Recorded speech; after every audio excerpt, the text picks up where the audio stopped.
there was just always that voice that was like, hey, like there could be something else out there. Hey, you want to make some money? Hey, you want to be on a beach every day of your life selling stuff off of a laptop? And I'm like, I feel like this might be too good to be true, but you have me sold, so tell me more. So can I ask you, you said that he swiped one too many times. Was it common for people to put these machines on their credit card?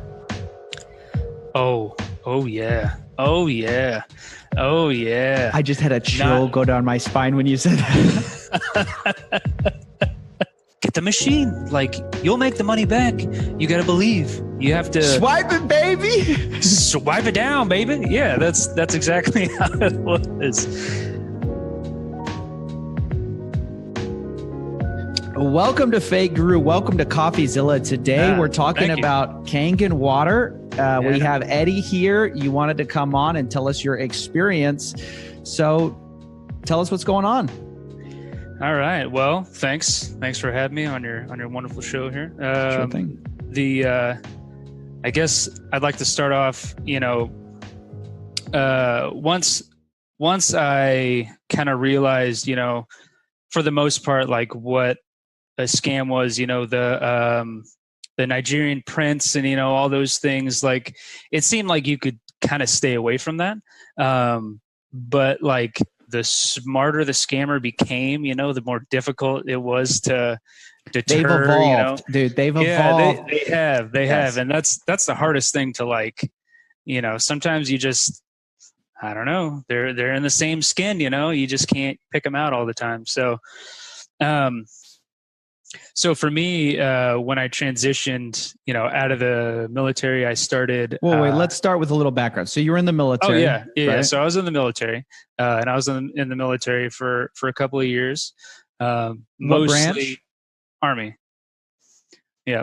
I was a combat engineer, so like we would go and play with demolitions and blow stuff up and stuff like that, so it was nice. It was a pretty sweet job. And thank you for your service, by the way. Oh, well, thanks. Appreciate it. And actually prior to that, which kind of pushed me towards getting into this in the first place, I went to culinary school, and after culinary school I thought, okay, so I kind of want to get into a restaurant, kind of work my way up and, do all of that and maybe have a restaurant, whatnot. But then like things changed, life shifted and whatnot. And then I left, I joined. Hold on. Help us get into your mind. People want to know who Eddie is for a second. You went to culinary school, then became a combat engineer. That's a rare breed. I don't think there are many of those. All right. You out there. So one of the things that made it, I guess, difficult, a lot of people thought that I did that backwards, which to me made sense when they said it. But then, at the time I thought, well, like I was going to join anyway. I guess I just went to school first. Because usually, you'd like go to the military and then you get out and then you go to school and do something. But then I did it before and then I joined, and then people were like, why'd you do that? You're paying for it yourself. I'm like, I don't know. I like to cook. Like, what do you want from me? But yeah, so and actually before I even went to culinary school, I was a wildland firefighter. So when I was fresh out of high school, my buddy's dad, he owned a company, and he was like, hey, you guys want to come out on the trail with us? Like, we're going to make a ton of good money. And it was doing wildland firefighting. And so we went out there and we were like, off deep in the woods, just around like 1,000-acre forest fire. And isn't that like super dangerous? Yeah, there's like the few seasons that I worked out there, there's like a handful of people that died while I was out there. I mean, not like people that I was with, but like in like the general I guess, area of the, in the state or whatever. Right now you're holding the record for the most unique job history that I've ever heard. Yeah, I guess I wanted to be a jack of all trades. I don't know. Whatever. Scammed by one. Scammed by one. So then I ended up, I did that, and then went to school, and then joined the military. And then after that, I got out, and I just decided, well, all of my experience is, still in the kitchen. And so I went back and started cooking again. But then, for a restaurant or? So for restaurants, and then I also worked for a company called Hy-Vee. Do you guys have Hy-Vee out there? No? Like, it's kind of like Safeway. Do you have Safeway out there? Oh, like a grocery store. Yeah, it's a grocery store. Okay. Yeah, so I was like one of the like store chefs. So like I would go out and I do demonstrations of food and things like that. And probably a year into it, I really liked my job, and I guess, honestly, I was having like a good amount of fun, but then at the same time, there was just always that voice that was like, hey, like there could be something else out there. Hey, you want to make some money? Hey, you want to see a dead body? Yeah, that's pretty much, that's how it was. And I kept telling myself, like, I don't know if I can, I just don't have that personality, like I'm just not the salesman. Like my dad was a salesman, but I never could be, because I don't know, like I'm persuasive with charm. I'm not persuasive with, I feel charmed finesse already. Yeah. So anyway, so I was about a year into this job, and then I decided, well, like I kind of want to look for something else. And I was on Facebook, like I was saying, and there was like some ad that I came across, and in the ad, the guy essentially, they didn't say, like the ads that you see a lot now are like, Amazon, selling on Amazon, the FBA, or like drop shipping, or a lot of stock trading and stuff like that. And in the ad that I saw, it was like really, really vague, and they essentially just said like, hey, you want to be on a beach every day of your life selling stuff off of a laptop? And I'm like, I feel like this might be too good to be true, but you have me sold, so tell me more. So so eventually, and I actually ended up saving like the page that it was on, so I could go back to it to check it. And a couple of days later, I went back and I was like, oh man, okay, let's take a look at it. So I go in, and then there was it was essentially like you sit in on a webinar, and it was not like the master class, but it was like, they called it like the what is that? Like the mastermind group, right? And so master something, master of none. Yeah. And so you'd go in there and they'd give you the spiel of, what they were trying to do. And really it just came down to like, they're selling hope / freedom / probably a product that maybe you could sell if you were good enough. Wait, so at this point, you really don't even know what they're selling. No. So that's amazing to me. Honestly, that's so mind blowing. That's the biggest thing that I was like, in the beginning, I thought, oh man, like whatever it is, as long as I can sell something, like then I can make money selling whatever. Like I'll be selling something, whatever. Sure. But then because they were so vague, it ended up being like, there were a lot of people that were like, wait a minute. Cause so in the webinars, they have like a little chat bar, and in the chat bar, there'd be people typing, and they're like, everybody get out. It's an MLM. Like it's a pyramid scheme. Get out of here.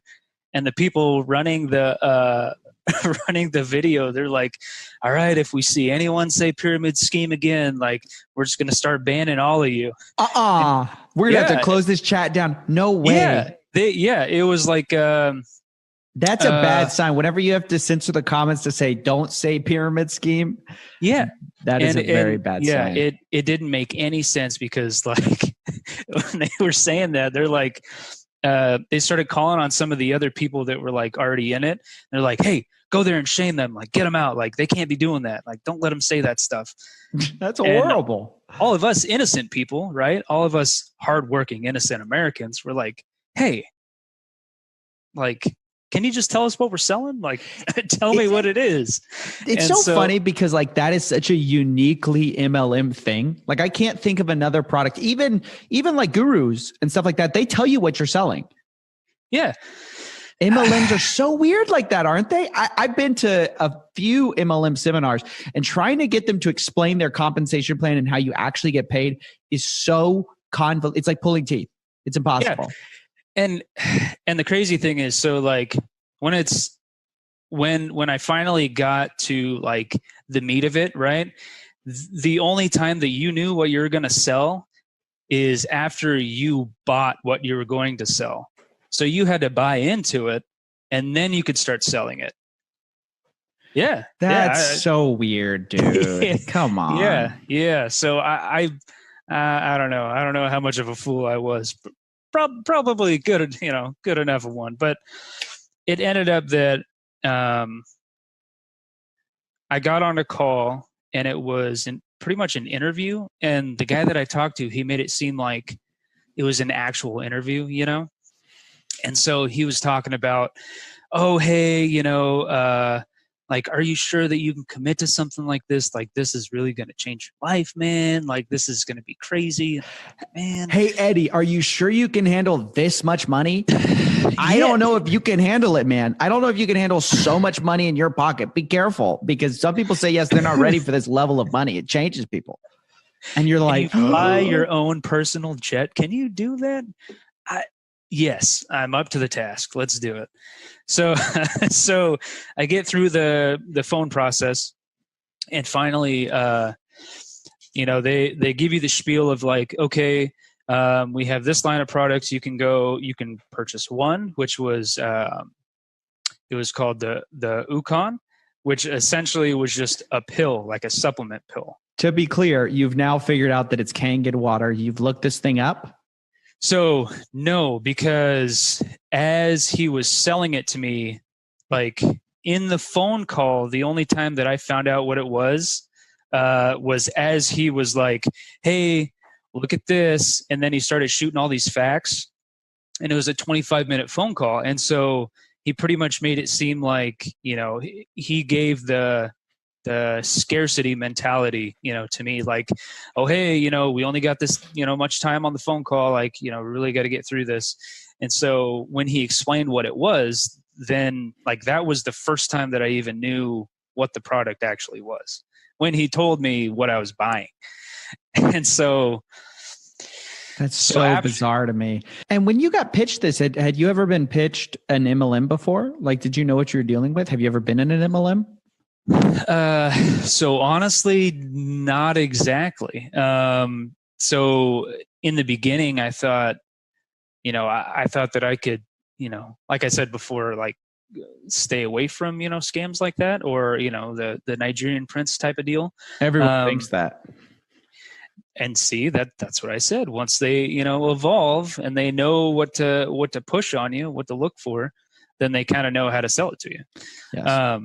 And so once I find out that that it's actually like you are under a person, they become your mentor, and then that person has a mentor, and then that person has a mentor, and then it goes on and on and on, up until the CEO or whoever, and he's pretty much like, looking at his numbers like, oh, cool, we made this many millions, like, awesome, going back to the pool, like, it's no big deal to him.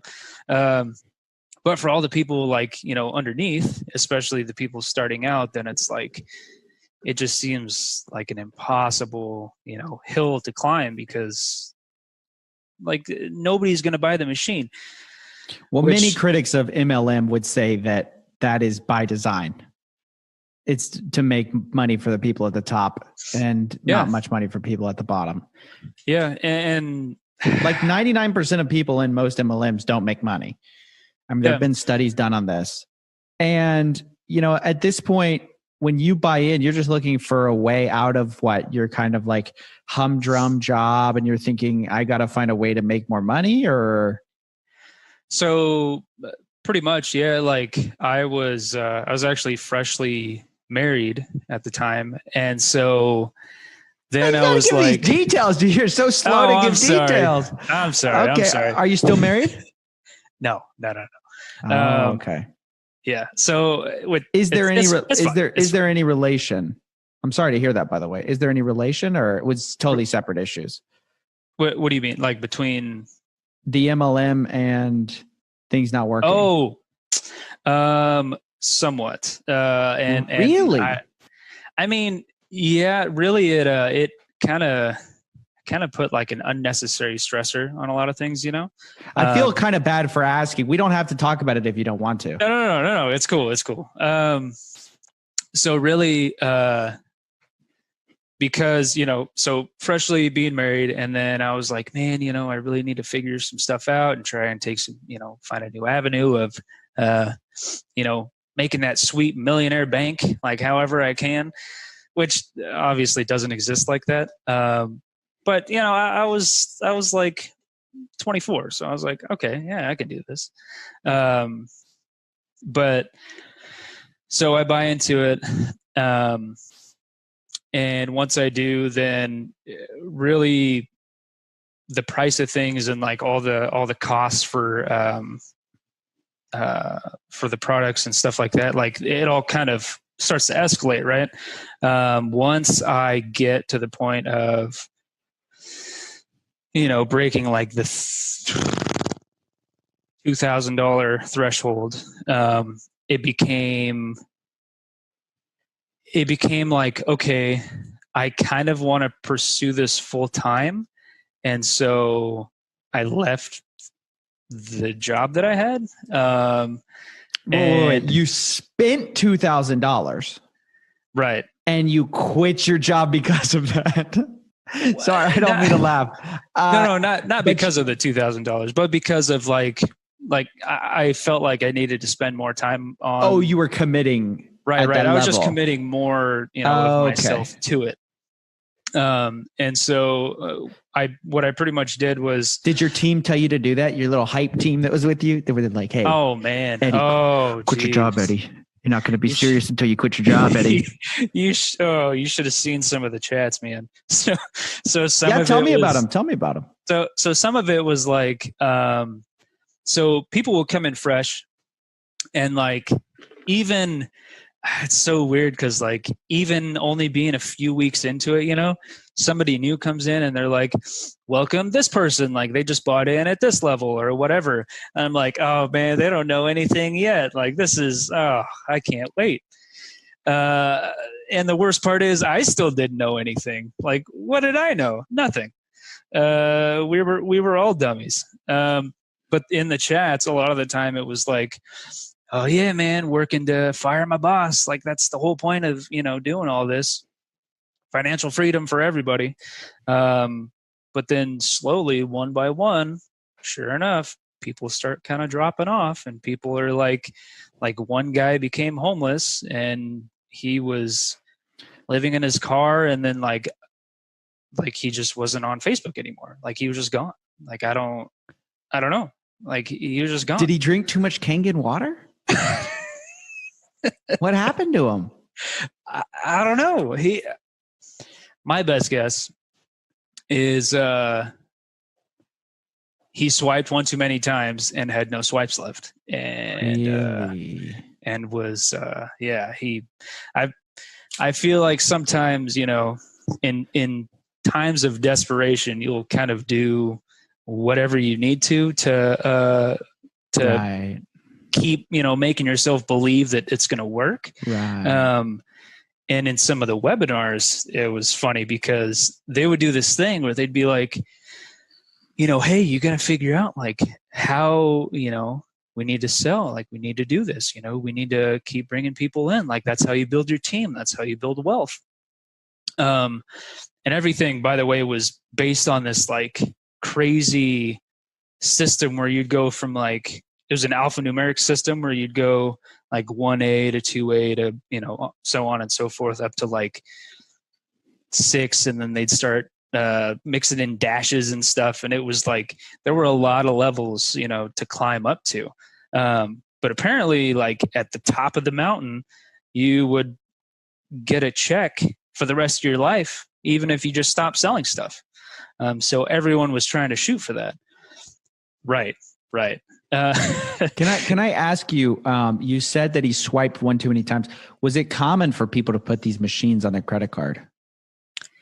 Oh yeah. I just had a chill go down my spine when you said that. But see, that's the thing. Like it wasn't only cards.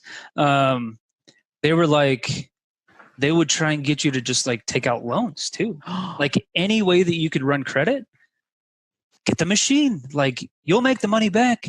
You got to believe. You have to swipe it, baby. Swipe it down, baby. Yeah, that's exactly how it was. And that was like, honestly, that was one of the things that was. Hold on, pick your mic back up. You just knocked your mic down a little bit. Cool. Got it? Thanks. Oh, that's so much better. Yeah, that's perfect. Sorry about that. And really, that was one of the things that kind of made it a little scary, because once you see people like they start dropping off and you're like, man, either, so I had seen this firsthand, either the switch flips to the position of, oh, hey, that's one less person. That's one less person to compete with. Or like, you care about people like you should, even as a salesman, like you should have,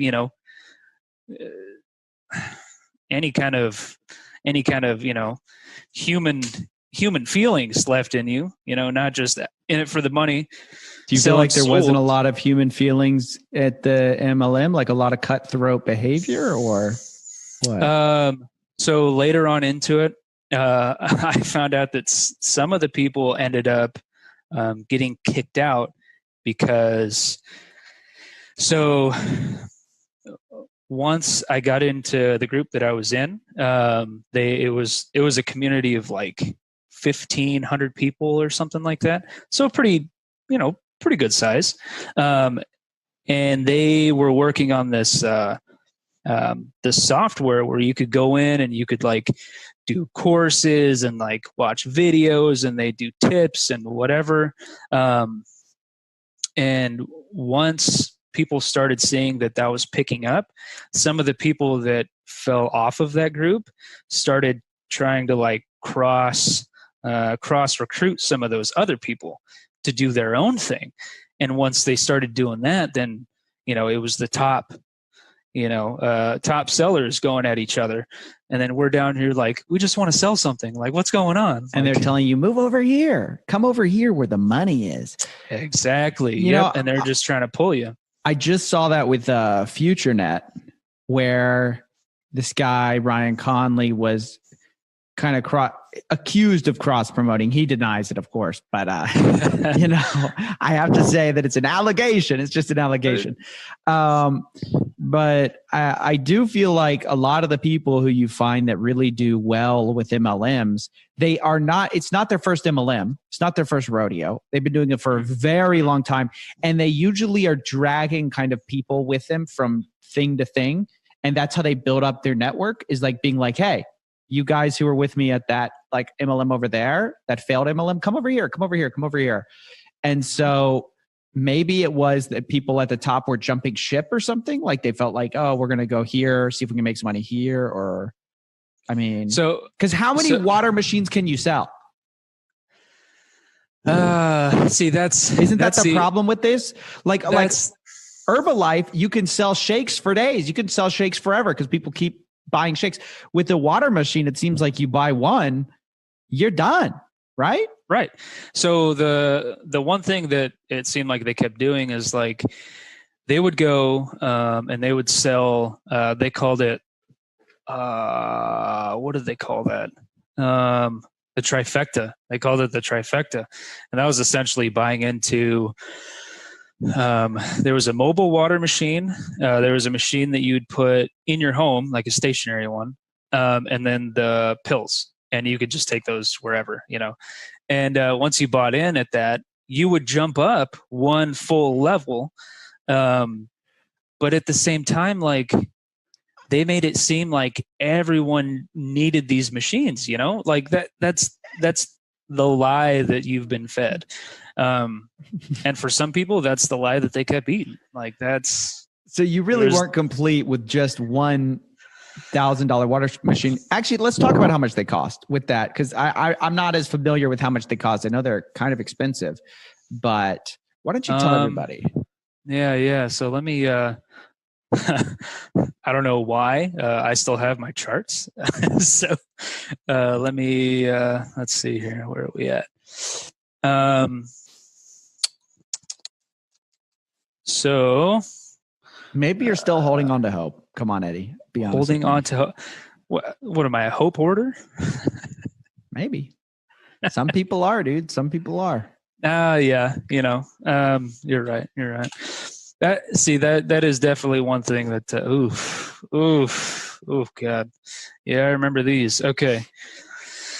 So, there are a ton of different models. Base price for, let's see, base price for one of the first ones, actually, 3,900. Yeah.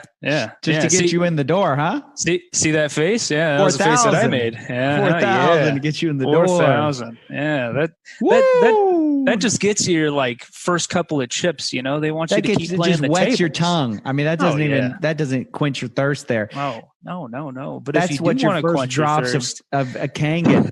Dude, what's crazy to me is you're getting water through your tap for free. Yeah. So wow. I don't know, the one thing that was so that made me keep hope, but at the same time I was like, man, you know, I don't know if this is going to work. Like I just can't, you know, I can't sell that price. It's like Kirby's, right? The vacuum. Those are like $1,200 for a brand new machine. So, but the difference is like that lasts, I mean, a good while. It's like made out of steel and whatever. Sometimes cast aluminum to, anyway. So sometimes, you'll see prices like this and immediately the people were like, I'm not doing that. Like I'm out. Like where do I get out of here? Most people don't have $4,000 to drop like that anyways. No. And so the trick was selling hope to you. And so once they sold the hope to you, then you find out like, oh man, that would be cool. There was this exercise, right? Where we were inside of the community thing, and part of the paperwork that you'd fill out, or the online paperwork, it was like, describe in the most detail your ideal morning. And they wanted location, what you were doing, like what you were going to eat, like as much detail as possible. And then that way it was ingrained in your head where you're like, oh man, that's exactly what I want. All I got to do is sell this machine. I can get that. Oh, cool. Yeah, take my money. Take it. I don't want it.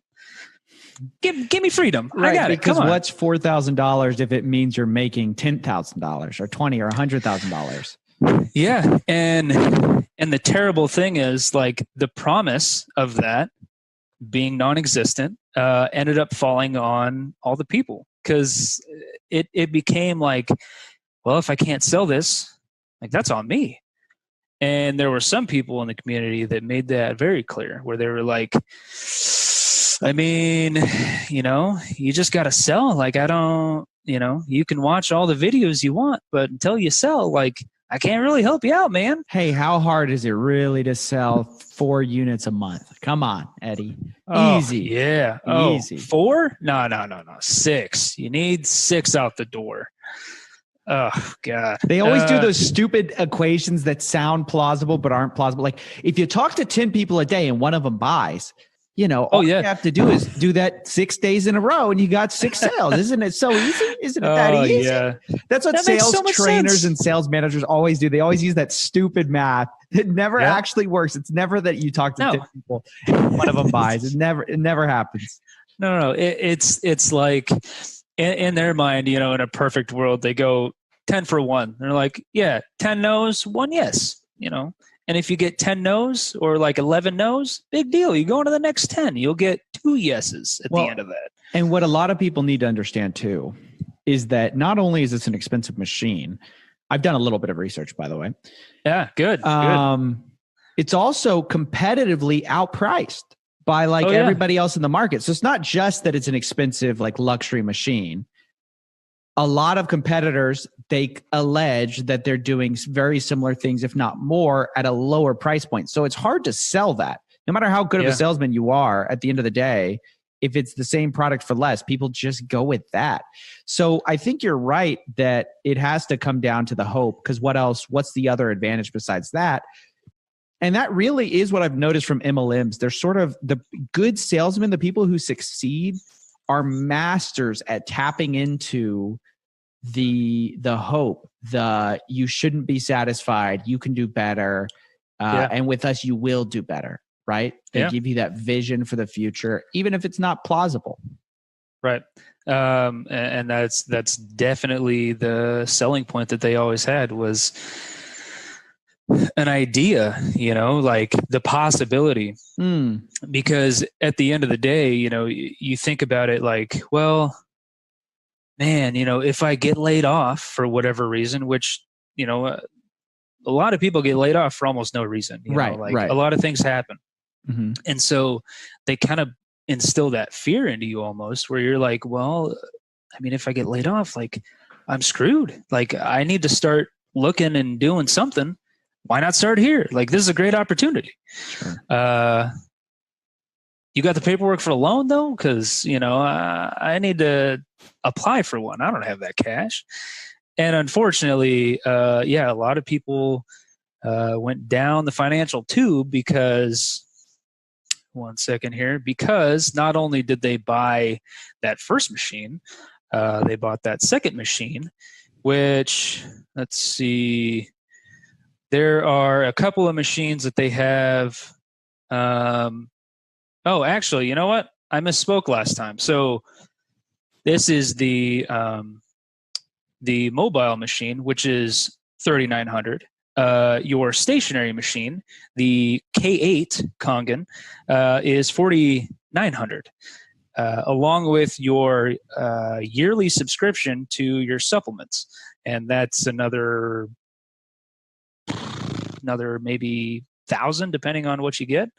So just on products alone, they can upsell you almost 10 grand. 10 grand right there, right in the door. 10 grand. And that's basically, and is that tied to how much money you can make, basically? The machines? Yeah. So yes, and they base your purchases and purchases under your name on your rank or your level, whatever you want to call it, because as your sales progress, that's how you progress. And so if you sell 3 machines, that boosts you, and then also puts the person that you sold them to in like a starter spot, really. So they get their first rank, but yeah, that's how you move up. You sell. Now, a lot of people are going to say, hey, isn't that a job where you sell and you move up? Talk about what is commonly thought of when it comes to MLMs, which is the focus on recruiting over actual sales. So the one thing that I did notice, they definitely wanted you to sell, but at the same time, it wasn't just selling the product to people that weren't interested in the opportunity that we had. I see. So it's like because it's like recruit selling. Yeah. So it was essentially like, hey, check out this product. Or they were really, what ended up getting me was, the idea of the freedom and all of that. That's how they get you in the door. And then they're like, oh yeah, all you got to do is sell these machines. So you might as well, stick around with us, and then you can just keep moving up. Like, no big deal, No big deal. No big deal. Yeah, that's how they made it seem. I was like, easy peasy, whatever. Live on a beach, man. It's that easy. That easy. How much money did you make? Well, walk us through now. Now you bought in. So are you making money? When do you start making money? When do you start making that money? Making that money. So there was a side community that I was also part of that was like, what? There was a group rescuing pandas or some random thing again? No. I mean, it's the same company, but like, how those top tier guys were competing. I kind of, slid over to one other one, trying to follow the rabbit hole, And so what ended up happening is I made a little bit of sales on the other side, and it was like, let's see. It was one set of the 3 machines, and you made, I think it was 30% on that, which was like a decent amount of money at that time, which I think, let's see, that was like, I want to say that last transaction was like 3,500, I think. That's nice. On all the stuff that they had sold. Yeah, but the thing is, once they started, getting into like, hey, we're revamping this community, making this system and stuff. There goes another upsell where they ended up saying, okay, we're going to launch this system where 90% of it is done for you. 90% of it. Like an automation thing? This is so common now. Like they're trying to automate it. Automated MLMs? Yeah. Pretty much. We really have hit the 21st century, boys. Oh yeah. It is a new age. Oh man. Yeah. And once they started putting it out. Hold on. Let me guess. MLMs finally figured out what advertising is. It's direct selling, but automated. Yeah. What's better than automation? Yeah. So the pitch was 90%, you do 10% of the work. The 10% of the work was like a depleted uranium 10%, because that was a whole lot of lifting that you still had to do, because you still had to get leads, you still had to run ads, you still had to spend the money on ads. Like your ad spend was, oh God, at one point I had an ad spend per day of like $300 like a day. And what are you trying to do? So what is the ad? The ad is written for you? So they tried to do some like templates that had like essentially just like ideas of like what you could put in the ad. They were like, oh, hey, take our ad and then just kind of hedge your face into the beginning and the end of it. And then it'll be our faces that, is selling. And then so many people were like, oh, that's great. Like, we don't really have to make the ad. Like, this is awesome. But for me, trying to be, as efficient as I possibly could, I just said, well, I think I'm going to try and make like my own full ad, try and make it more personable. And so that's what I ended up doing. I just made, I was in Chicago. I was just in the park, and then I just started, filming, and I was like, okay, hey, this is like our opportunity, blah, blah, blah, running the ad or making the ad. I would love to see this ad. Oh God, no. God. Oh man. I honestly, I still have like the folder of all that stuff. And every time I turn the computer on, I'm like, ooh, should I delete it? No, I'll keep it. I'll just leave it there. Archive it. And so like they would have you run ads. And really, I'd say like 90% of the calls that we would get into when they would do the meetings, it was all essentially like how to run your ads better.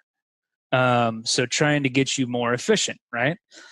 But at the same time, like halfway through it, somebody starts crying, like as they're giving their testimonial, and that I'm not going to put names out there, but there was one guy that was in the top of the whole thing. And at one point he was like, I just got to tell you guys, like, I love you guys, man. Like, this is the community to be in. Like, oh God. And then he's just bawling his eyes out, trying to sell it harder and harder. Like, guys, don't stop. Don't stop. My life depends on it. Yeah, exactly. Oh shit. All right. So eventually, you feel like you've gotten wise to, the whole ad spend thing. Cause like you've tried so many things. I have like pages and pages of different like sets and things like that. Cause it's all preset stuff. You'd set up all of your ads and, you'd run ads. There were people, way deeper than I was. They'd be running ad sets of like, oh God. They were claiming that their ad sets were running at like $5,000 a day. $5,000 a day. They must be getting crazy conversions on that. They had to have. Otherwise, or they're lying. Like, I don't. And people get the ad and they come to a seminar, or they sign up right away, or. So much like, the golden age of the Alex Beckers and whatnot, you see the ad, you go to the free webinar, you sign up. So you continuously get the emails like, hey, we're going live in 5 minutes, whatever. And that's you a good Alex Becker impression. Yeah. Oh yeah. Sounds just like him. We're about to be live. Hey, are you going to be there? Hey, you going to be there? Yeah. Hey, how about this wolf mug? How about this wolf mug? You like this wolf mug? No. Is Alex Becker over? Is the age of the Alex Beckers, the golden age, over? Just as an aside. So telling this story, I feel like I was in the prehistoric age, because Alex Becker was like, the successor to all of this, it seems like. Right. I don't know. Like, there's just so many new ones. Every time that I watch a video, or like right before the video, no joke, yesterday I had seen 5 different people running very similar ads of the same thing. Like, oh, hey, Amazon, FBA, like we're doing drop shipping, like, or Amazon automation is the new thing. Automation. Yeah. That definitely is. Now you can make money without anything. You don't need to do anything. Hey, don't you want free money and no effort? It's like the height of the get rich quick scheme. Hey, don't you want to do absolutely nothing and make money? Well, have we got a product for you? Oh yeah. Suspend all your disbelief right away. Do you know how to look at a screen and just do nothing? Yeah. Do that. We'll make millions. Oh, sweet. Okay, so go ahead. So you have the webinar, right? Yeah. So we'd have the webinar, and they would pretty much. They would just keep selling us on the same thing over and over again. And the one thing that you could always count on is them talking about either or meditation and reading books, getting your Lamborghini knowledge, and you're kidding. No, really, like, I want to say a real good majority of like the brainwashing was like getting in the correct mindset, because they believed that if you could visualize what you were going to get, of course, it would materialize. Of course. I don't, what's that book? The Secret. Yeah, there you go. Yeah. Or Think and Grow Rich. I mean, it's a lot of the same thing. The key to that is that the implication is you don't need to know how it's going to work. Hey, no, you're going to get rich and you don't need to understand how. Your whole problem is that you haven't been thinking about how wealthy you're going to be. So keep thinking. And also it's a way to like self brainwash, because if you're constantly thinking about being rich, then obviously the biggest thing not to do is think about the possibility of failure, because now you're no longer attracting the wealth, right? Exactly. So it's a way to self-reinforce the brainwashing of, oh, you're going to make money. Hey, you're going to make money. Why? Because you have to be thinking of making money. Otherwise, you're not going to make any money. Yeah, yeah. And that's one of those things, like, they say it so many times, and then eventually you actually believe it. Yeah. Yeah, you believe it. And then at some point you're like, man, like, is the road ever going to end? Like, am I going to get there? No, you're not going to get there. What do you mean? You're never going to make it to the end of that road. Like, that's not. What's insidious is that some people do, obviously, right? And that's the whole attraction, is you have all these mentors who are talking about how much money they made, although they have every incentive to inflate their numbers. Everybody has an incentive to fake it till you make it, because you attract people in MLMs who are successful, attract more people. So, but then the person you are under probably has a mentor that's more successful. So everyone's kind of looking up going, hey, am I ever going to be up there? And the answer, of course, is probably not. Actually, there's like 99% chance not. But we just don't think in statistics. Humans aren't equipped to think logically like that. We're equipped to be susceptible to sales, psychology, persuasion, magical thinking. Magical thinking. That's what that's what a lot of these things are based off of. So, yeah. And that's. So once I started getting towards the end of, this whole thing, the guy that was above me, the guy that brought me in, he actually left, and him and a pretty big group of people left, and they tried to pursue something else. Like you were saying before, is probably, a very similar architecture of things. And so they left, and they started getting into crypto and, a lot, like a couple other MLM things that they're trying to do. And once they did that, then I was like, oh man, there's that switch again. Like, is it one less that I have to deal with? Is that one less person that I have to compete with? Or is that was that a wealth of knowledge that's now gone? And now what do? I feel helpless. But there was one person that I ended up talking to for like a good while.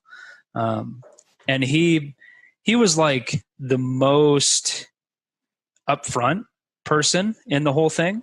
But then in the end, I just decided I can't spend any more money. Like I can't do it. How much money had you spent at this point? Total, I was just right at 10,000. Yeah. And once I got to that point with, go ahead. Sorry, you go ahead. Well, once I got to that point of I couldn't see myself being able to keep up, cutting down that margin, and becoming profitable in all of this. Then I just said, no, I'm not. My subscription thing ran out, and I just kind of ghosted. I just disappeared. I was like, I'm out. Pull the cord, man. I'm out. That's exactly what I had to do. Otherwise, did you feel any shame around failing? So, yeah. And that's really, that's kind of the shitty thing, you know, because like it is. It makes you feel like the whole quitting thing was entirely your fault, because you couldn't make it, you couldn't hack it, you know. But at the same time, like once I started peeling back those layers and seeing like what was really going on with all those other people, cross recruiting, and like there was one person, I guess, he was somehow switching between accounts, building his account. And so, I mean, it was really confusing, but like somehow essentially he was like building himself up using the same people, just switching back and forth, doing different accounts. And so somehow he kept going, and it was like he was just cheating the system. Good for him. Yeah, it was great. It was great. I was like, man, that is inspirational. That is inspirational. It's terrible. Scamming an MLM, who would have thought?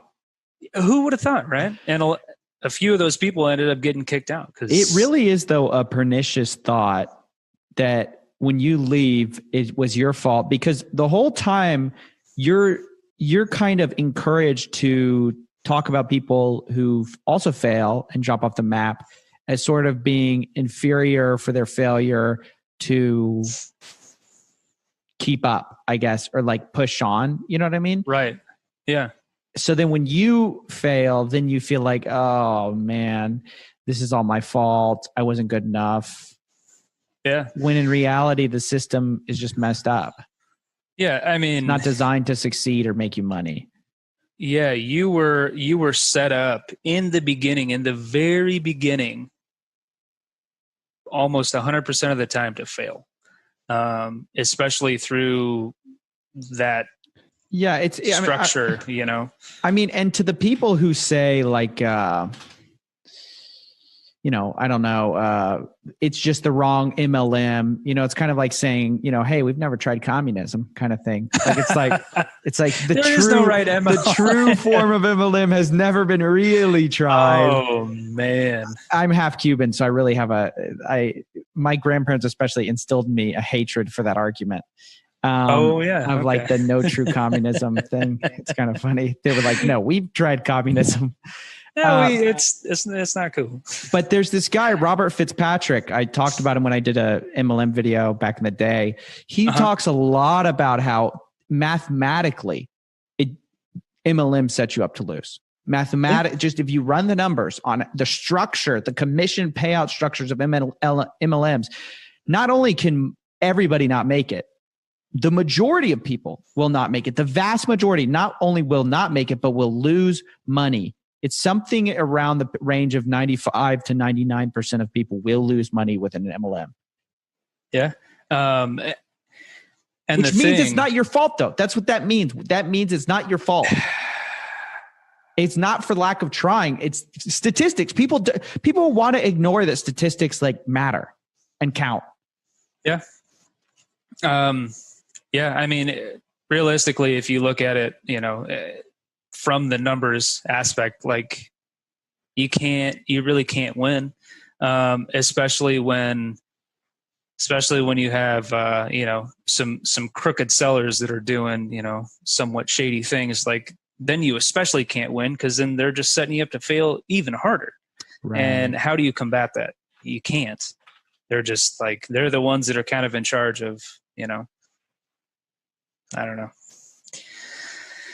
Oh, it's one of those things where once I was done with it, I realized, okay, like no more. And once I stepped out of it and I ghosted, I don't know. I told myself I have to do something legitimate, you know? And so luckily I found my way back to cooking, right? And then I just started teaching. And so I teaching what? Cooking. Culinary. Yeah. Nice. Yep. Cool. Started teaching culinary classes. And so after that, then I just thought there's no reason, because to me, I think the experience that I have now, you know, I mean, the bad experience from that, but then also the good experience that I had prior, you know, cooking and whatnot. I just realized that I mean, there's there's so many better opportunities than like, hey, I got this credit card. Can you promise that I'll be rich? Because nobody can, you know. Good for you, man. That's really great. Where do you, I mean, not where do you teach, but do you teach it like, I don't want you to give away your location, but you're like, do you teach at a high school or like? So I actually teach, it's adult enrichment. And so cool. Essentially I teach for a career center, and the classes, like the area that I'm in, we have, which I wish I had when I was growing up. They have like actual cooking classes, and in each of the high schools they have like a chef that runs all of that stuff, and so it's like home ec on steroids because there's actual chefs there, which is amazing. Like I never thought that was a thing until I got to a city, and I was like, man, it's really a thing. Yeah. So through this career center, I just teach the adult classes. And so essentially people that just want to learn, like, hey, I'm teaching this French cuisine night, I'm doing this. And then if they're interested in like doing a date night or whatever, then they come out and, check it out. So, yeah. That's really awesome. Well, you seem like a great dude. Sort of wrapping up here, I'm trying to think about, what do you think were the key flaws in your thinking? I don't want to say flaws, but the maybe red flags maybe you overlooked, or if you could just look back on the experience and think about where you may have gone wrong, how you could have prevented kind of getting sucked into it. Do you think it was like a naivety? I don't know. What do you think? Well, I think honestly, probably first and foremost, the main one would have been, I guess, the immediate like wanting more, the feeling of wanting more, and that's kind of how they initially hook you.